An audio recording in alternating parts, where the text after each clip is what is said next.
Welcome to right properties. ఇప్పుడు వచ్చేసి మనకి ప్రగతి నగర్, మిథులా నగర్లో అయితే మనకి బిల్డింగ్ అయితే సేల్కి వచ్చిందండి. ఇది వచ్చేసి మనకి 4 ఫ్లోర్స్లో అయితే ఉంటుంది మొత్తం. దీని ల్యాండ్ వచ్చేసి 200 స్క్వేర్ యార్డ్స్ అండి. ఇది మనకి బ్యాంక్ అప్రూవల్ కూడా ఉంది, 80% లోన్ అయితే అప్రూవ్ అవుతుంది. ఈ టోటల్ బిల్డింగ్ వచ్చేసి 3.2 అయితే కోట్ చేస్తారండి.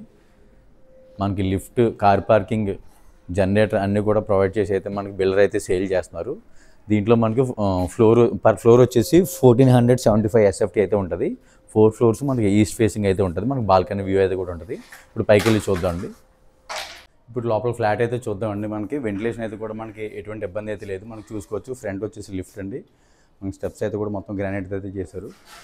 మన చుట్టూ కూడా హెచ్ఎండి అప్రూవల్ ఫ్లాట్స్ అండి మొత్తం అన్నీ కూడా. ఇది కూడా మనకి హెచ్ఎండి అప్రూవల్తో అయితే వచ్చింది, చూసుకోవచ్చు. చాలా స్పేషియస్గా అయితే ఉంది. మన ఫ్రంట్ కారిడార్ కూడా.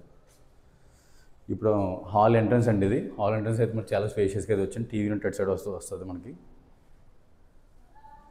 ఇది వచ్చేసి 1475 SFT అండి. ఇది మొత్తం 3 BHK ఫ్లాట్. ఇది పైన చూసుకోవచ్చు. మనకు ఓపెన్ కిచెన్ అయితే వచ్చింది. మనకి డైనింగ్ స్పేస్ కూడా మనకి చాలా వైడ్గా అయితే వచ్చింది. అండ్ దీని పక్కన వచ్చేసి మనకి వాషర్ అయితే కూడా ప్రొవైడ్ చేశారని చూసుకోవచ్చు.